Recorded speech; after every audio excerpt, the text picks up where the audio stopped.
ദ്രാവിഡ രാഷ്ട്രീയത്തിന്റെ ഉരുക്കുകോട്ടയായി 60 വർഷത്തിലേറെയായി നിലകൊള്ളുന്ന തമിഴ്നാടിന്റെ മണ്ണിൽ പുതിയൊരു രാഷ്ട്രീയ അധ്യായം എഴുതിച്ചേർത്ത നേതാവാണ് കുപ്പുസ്വാമി അണ്ണാമലൈ.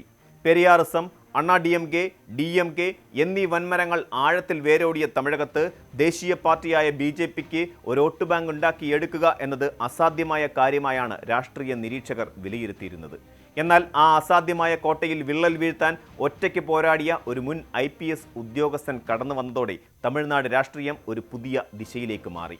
കർണാടകയിൽ ജനപ്രിയനായ ഒരു പോലീസ് ഉദ്യോഗസ്ഥനായി തിളങ്ങി നിൽക്കുമ്പോൾ ജനങ്ങളെ സേവിക്കാൻ രാഷ്ട്രീയം തന്നെയാണ് നല്ലത് എന്ന് തിരിച്ചറിഞ്ഞ് യൂണിഫോം അഴിച്ചുവെച്ച അണ്ണാമലൈ ചുരുങ്ങിയ കാലം കൊണ്ട് തമിഴകത്തിൻ്റെ യുവത്വത്തിൻ്റെ ഹൃദയത്തുടിപ്പായി മാറുകയായിരുന്നു. അദ്ദേഹത്തിൻ്റെ ജന്മദിനത്തിൻ്റെ ഈ വേളയിൽ ഈ യുവ നേതാവിൻ്റെ കരിയറും രാഷ്ട്രീയ പരീക്ഷണങ്ങളും തമിഴ്നാട്ടിൽ അദ്ദേഹം സൃഷ്ടിച്ച രാഷ്ട്രീയ പ്രകമ്പനങ്ങളും ആഴത്തിൽ പരിശോധിക്കേണ്ടതുണ്ട്. ഇത് കേവലം ഒരു നേതാവിൻ്റെ ചരിത്രമല്ല, മറിച്ച് ദ്രാവിഡ മണ്ണിൽ ഒരു പുതിയ രാഷ്ട്രീയ സംസ്കാരം കെട്ടിപ്പടുക്കാൻ ശ്രമിച്ച ഒരു പോരാളിയുടെ കഥയാണ്. തമിഴ്നാട്ടിലെ കരൂർ ജില്ലയിലുള്ള തൊട്ടാമ്പട്ടി ഗ്രാമത്തിൽ കുപ്പുസ്വാമിയുടെയും പരമേശ്വരിയുടെയും മകനായി 1984 ജൂൺ 4-നാണ് അണ്ണാമലൈ ജനിച്ചത്. പശ്ചിമ തമിഴ്നാട്ടിൽ രാഷ്ട്രീയമായും സാമൂഹികമായും ഏറെ സ്വാധീനമുള്ള കൊങ്കു, വെള്ളാള, ഗൗണ്ടർ സമുദായത്തിലാണ് അദ്ദേഹം ജനിച്ചു വളർന്നത്. കോയമ്പത്തൂരിലെ പ്രശസ്തമായ PSG കോളേജ് ഓഫ് ടെക്നോളജിയിൽ നിന്ന് മെക്കാനിക്കൽ എഞ്ചിനീയറിംഗിൽ ബിരുദം നേടിയ അദ്ദേഹം IIM ലക്നൌവിൽ നിന്ന് MBA ബിരുദവും പൂർത്തിയാക്കി. തുടർന്ന് 2011 സിവിൽ സർവീസ് പരീക്ഷ വിജയകരമായി പൂർത്തിയാക്കിയ അണ്ണാമലൈയുടെ തുടക്കം തന്നെ വ്യത്യസ്തമായിരുന്നു. കർണാടക കേഡർ IPS ഉദ്യോഗസ്ഥനായി സേവനമനുഷ്ഠിച്ച അദ്ദേഹം ഉടുപ്പി, ചിക്കമംഗളൂരു, ബംഗളൂരു സൗത്ത് എന്നിവിടങ്ങളിൽ കാഴ്ചവെച്ച കർക്കശമായ പോലീസ് ശൈലിയിലൂടെയാണ് ജനശ്രദ്ധ ആകർഷിച്ചത്. കുറ്റവാളികളോട് വിട്ടുവീഴ്ചയില്ലാത്ത സമീപനവും സാധാരണക്കാരോട് കാണിച്ച കരുണയും അദ്ദേഹത്തിന് സിംഗം അണ്ണാമലൈ എന്ന പേര് നേടിക്കൊടുത്തു. ഒരു ഉദ്യോഗസ്ഥനായി എത്ര മികച്ച രീതിയിൽ പ്രവർത്തിച്ചാലും മാറ്റങ്ങൾ വരുത്തുന്നതിന് ചില സാങ്കേതിക തടസ്സങ്ങളും അല്ലെങ്കിൽ ചില പരിമിതികളും ഉണ്ടെന്ന തിരിച്ചറിവാണ് അദ്ദേഹത്തെ 2019 IPS രാജിവെക്കാൻ പ്രേരിപ്പിച്ചത്. അധികാരത്തിന്റെ സുരക്ഷിത വലയങ്ങൾ ഉപേക്ഷിച്ച് 2020 BJPയിലൂടെ രാഷ്ട്രീയത്തിലേക്ക് ഇറങ്ങുമ്പോൾ പലരും അദ്ദേഹത്തെ ഒരു നവാഗതനായി മാത്രമാണ് കണ്ടത്.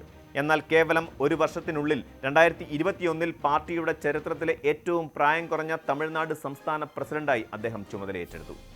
നോട്ടയേക്കാൾ കുറവ് വോട്ട് ശതമാനമുണ്ടായിരുന്ന തമിഴ്നാട്ടിൽ വലിയ വേരുകളില്ലാതിരുന്ന ഒരു പാർട്ടിയെ നയിക്കുക എന്ന വലിയ ദൗത്യമാണ് അണ്ണാമലൈ അന്ന് ഏറ്റെടുത്തത്. തമിഴ്നാട് BJP പ്രസിഡന്റായി ചുമതലയേറ്റ ശേഷം അണ്ണാമലൈ നടത്തിയ ഏറ്റവും വലിയ മുന്നേറ്റമായിരുന്നു എൻ മൺ എൻ മക്കൾ, അതായത് എൻ്റെ മണ്ണ് എൻ്റെ ജനങ്ങൾ എന്ന പദയാത്ര. തമിഴ്നാട്ടിലെ 234 നിയമസഭാ മണ്ഡലങ്ങളിലൂടെയും 10,000-ലധികം കിലോമീറ്റർ കാൽനടയായി സഞ്ചരിച്ച ഈ യാത്ര തമിഴക രാഷ്ട്രീയത്തിൽ വലിയൊരു ചലനമാണ് ഉണ്ടാക്കിയത്. എയർ കണ്ടീഷൻ ചെയ്ത മുറികളിലിരുന്ന് തന്ത്രങ്ങൾ മെനയുന്ന രാഷ്ട്രീയ രീതിയിൽ നിന്നും മാറി കത്തുന്ന വെയിലിൽ സാധാരണ ജനങ്ങളിലേക്ക് ഇറങ്ങിച്ചെല്ലാൻ അദ്ദേഹം കാണിച്ച ആർജവം യുവാക്കളെയും സ്ത്രീകളെയും ആകർഷിച്ചു. ദ്രാവിഡ പാർട്ടികൾ അഴിമതിയിലൂടെയും കുടുംബ രാഷ്ട്രീയത്തിലൂടെയും ജനങ്ങളെ വഞ്ചിക്കുകയാണെന്ന് അദ്ദേഹം ഓരോ വേദിയിലും ജനങ്ങളോട് വിളിച്ചു പറഞ്ഞുകൊണ്ടേയിരുന്നു. പ്രധാനമന്ത്രി നരേന്ദ്രമോദി പോലും പരസ്യമായി അണ്ണാമലൈയുടെ അധ്വാനത്തെ പ്രശംസിക്കുന്ന അവസ്ഥയിലേക്ക് ഈ പദയാത്ര വിജയം കണ്ടു. വെറും 2.6% നിന്നിരുന്ന BJPയുടെ വോട്ട് വിഹിതം 11.1% കുതിച്ചുയർന്നത് അണ്ണാമലൈ എന്ന ഒറ്റ ബ്രാൻഡിന്റെ ജനപ്രീതി കൊണ്ടായിരുന്നു.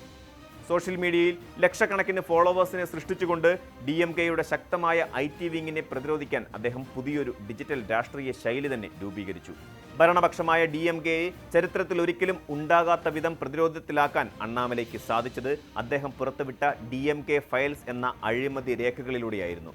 മുഖ്യമന്ത്രി സ്റ്റാലിൻ്റെ കുടുംബാംഗങ്ങൾ ഉൾപ്പെടെയുള്ള പ്രമുഖർക്കെതിരെയും മന്ത്രിമാരായ സെന്തിൽ ബാലാജി, പൊന്മുടി തുടങ്ങിയവർക്കെതിരെയും ലക്ഷം കോടിയുടെ അഴിമതി ആരോപണങ്ങളാണ് തെളിവ് സഹിതം അണ്ണാമലൈ പൊതുവേദിയിൽ വെളിപ്പെടുത്തിയത്. ഭരണകൂടത്തിന്റെ സ്വാധീനങ്ങളെ ഭയപ്പെടാതെ, ഭീഷണികൾക്ക് വഴങ്ങാതെ അദ്ദേഹം നടത്തിയ ഈ വെളിപ്പെടുത്തലുകൾ കേന്ദ്ര അന്വേഷണ ഏജൻസികളുടെയും തമിഴ്നാട് DVACയുടെയും അന്വേഷണങ്ങളിലേക്ക് നയിച്ചു. സ്റ്റാലിൻ മന്ത്രിസഭ തന്നെ രാജിയുടെ വക്കിൽ എത്തുന്ന തരത്തിലേക്ക് കാര്യങ്ങൾ വളർന്നു. ഒരു പ്രതിപക്ഷ നേതാവ് എങ്ങനെയായിരിക്കണം എന്ന് അദ്ദേഹം പ്രവർത്തിച്ചു കാണിച്ചു കൊടുത്തു.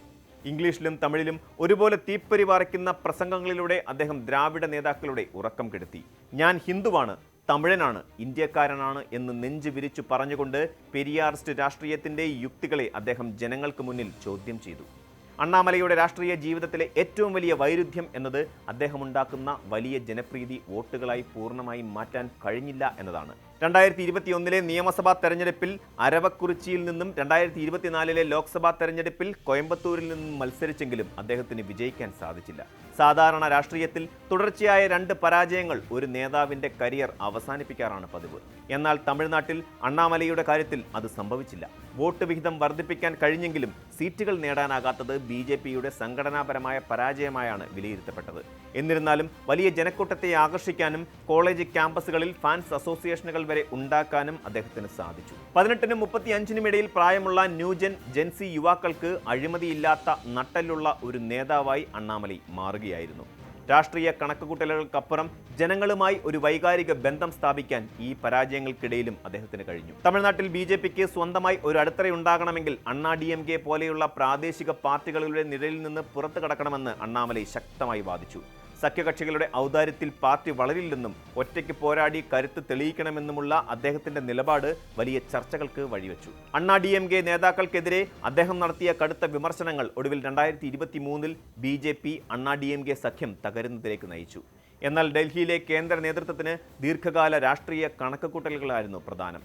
2026 നിയമസഭാ തെരഞ്ഞെടുപ്പിൽ അണ്ണാ DMKയുമായി സഖ്യമുണ്ടാക്കണമെന്ന ഡൽഹിയുടെ നിർബന്ധത്തിന് വഴങ്ങാൻ അണ്ണാമലയുടെ ആത്മാഭിമാനം അനുവദിച്ചില്ല. തന്റെ രാഷ്ട്രീയ തത്വങ്ങൾക്ക് വിരുദ്ധമായി പ്രവർത്തിക്കാൻ തയ്യാറാകാത്തതിനെ തുടർന്നുണ്ടായ അസ്വാരസ്യങ്ങൾക്കൊടുവിൽ തമിഴ്നാട് BJP അധ്യക്ഷ സ്ഥാനത്ത് നിന്ന് അദ്ദേഹത്തെ മാറ്റാൻ കേന്ദ്രം തീരുമാനിച്ചു. 6 വർഷത്തെ കഠിനാധ്വാനം കൊണ്ട് അദ്ദേഹം കെട്ടിപ്പടുത്ത സാമ്രാജ്യമാണ് ഡൽഹിയിലെ തീരുമാനങ്ങളാൽ തകർക്കപ്പെട്ടത്. 2026 തമിഴ്നാട് നിയമസഭാ തെരഞ്ഞെടുപ്പ് ചരിത്രപരമായ ഒരു മാറ്റത്തിനാണ് സാക്ഷ്യം വഹിച്ചത്. തമിഴക വെട്രിക്കഴകത്തിലൂടെ ജോസഫ് വിജയ് എന്ന സൂപ്പർ താരം ഭരണം പിടിച്ചെടുത്തതോടെ ദ്രാവിഡ രാഷ്ട്രീയത്തിന്റെ പരമ്പരാഗത സമവാക്യങ്ങൾ പൂർണ്ണമായും തകർന്നു കഴിഞ്ഞു. DMK പ്രതിപക്ഷത്താവുകയും AIADMK ചരിത്രത്തിന്റെ ഭാഗമാകുകയും ചെയ്തപ്പോൾ BJP കേവലം ഒരു സീറ്റിൽ ഒതുങ്ങിപ്പോയി. പ്രാദേശിക വികാരങ്ങളും യുവത്വത്തിന്റെ പുതിയ തരംഗങ്ങളും ചേർന്നപ്പോൾ ദേശീയ പാർട്ടികളുടെ പ്രസക്തി നഷ്ടപ്പെടുന്നുവെന്ന് അണ്ണാമലൈ തിരിച്ചറിഞ്ഞു. ഇതിനെ തുടർന്ന് BJPയുടെ ഔദ്യോഗിക പദവികളിൽ നിന്നും മാറി പുതിയൊരു പോർക്കളം തേടാൻ അദ്ദേഹം തീരുമാനിക്കുകയാണെന്നാണ് സൂചന. മക്കൾ ശക്തി ഇയക്കം, അതായത് ജനശക്തി പ്രസ്ഥാനം എന്ന പേരിൽ ഒരു സ്വതന്ത്ര ജനകീയ കൂട്ടായ്മ രൂപീകരിച്ച് ഗ്രാമീണ തലത്തിൽ ഒരു വികേന്ദ്രീകൃത ശൃംഖല നിർമ്മിക്കാനാണ് അദ്ദേഹം ഇപ്പോൾ ഒരുങ്ങുന്നത് എന്നാണ് റിപ്പോർട്ടുകൾ. പാർട്ടിയുടെ ചട്ടക്കൂടുകൾക്ക് പുറത്തു കടന്ന് ജനങ്ങളിലേക്ക് നേരിട്ടിറങ്ങാനുള്ള ഈ തീരുമാനം അണ്ണാമലൈ എന്ന നേതാവിൻ്റെ രാഷ്ട്രീയ അതിജീവനത്തിനായുള്ള പുതിയ പരീക്ഷണമാണ്. അണ്ണാമലൈക്ക് ഇപ്പോൾ 41 വയസ്സാണ് പ്രായം. അതുകൊണ്ട് തന്നെ സമയം അദ്ദേഹത്തിന് വളരെ അനുകൂലവുമാണ്. തമിഴ്നാടിൻ്റെ രാഷ്ട്രീയ ഭൂമിക മുൻപെങ്ങുമില്ലാത്ത വിധം സങ്കീർണവും ചലനാത്മകവുമായി മാറിക്കഴിഞ്ഞ ഒരു സാഹചര്യത്തിലൂടെയാണ് കടന്നുപോകുന്നത്. TVK നേടിയ വൻ മുന്നേറ്റം സംസ്ഥാനത്ത് ഒരു പുതിയ പ്രതിപക്ഷ ചേരിക്ക് രൂപം നൽകുകയും തമിഴകത്തിൻ്റെ പരമ്പരാഗത രാഷ്ട്രീയ സമവാക്യങ്ങളെ പാടെ തകർക്കുകയും ചെയ്തു. അണ്ണാമലൈ BJPയിൽ തുടർന്ന് പ്രവർത്തിക്കാൻ തീരുമാനിച്ചാലും, ഒരു പുതിയ സ്വതന്ത്ര പ്രസ്ഥാനം ആരംഭിച്ചാലും, അല്ലെങ്കിൽ തികച്ചും വ്യത്യസ്തമായ മറ്റൊരു രാഷ്ട്രീയ വ്യക്തിത്വം രൂപപ്പെടുത്തിയെടുത്താലും നിലവിലെ സാഹചര്യങ്ങൾ അദ്ദേഹത്തിന് അനുകൂലമാണ്. മാറ്റങ്ങൾക്കായി കൊതിക്കുന്ന യുവ വോട്ടർമാരും ദുർബലമായ അണ്ണാ DMKയും നിലവിൽ പ്രതിപക്ഷത്തിരിക്കുന്ന DMKയും ചേർന്നൊരുക്കുന്ന ഈ പ്രത്യേക രാഷ്ട്രീയ അന്തരീക്ഷം അദ്ദേഹം കെട്ടിപ്പടുക്കാൻ ആരംഭിച്ച തരത്തിലുള്ള പുതിയൊരു രാഷ്ട്രീയ ശൈലിക്ക് കൂടുതൽ കരുത്ത് പകരുന്നതാണ്. കുപ്പുസ്വാമി അണ്ണാമലൈയുടെ ജന്മദിനം കടന്നുപോകുമ്പോൾ തമിഴ്നാട് രാഷ്ട്രീയം ഒരു വലിയ ശൂന്യതയെയാണ് നേരിടുന്നത്. അണ്ണാമലൈ എന്ന ശക്തനായ നേതാവില്ലാതെ തമിഴ്നാട് BJP എന്നത് കേവലം ഒരു ബോർഡ് മാത്രമായി അവശേഷിക്കുമെന്നത് ഒരു യാഥാർത്ഥ്യമാണ്.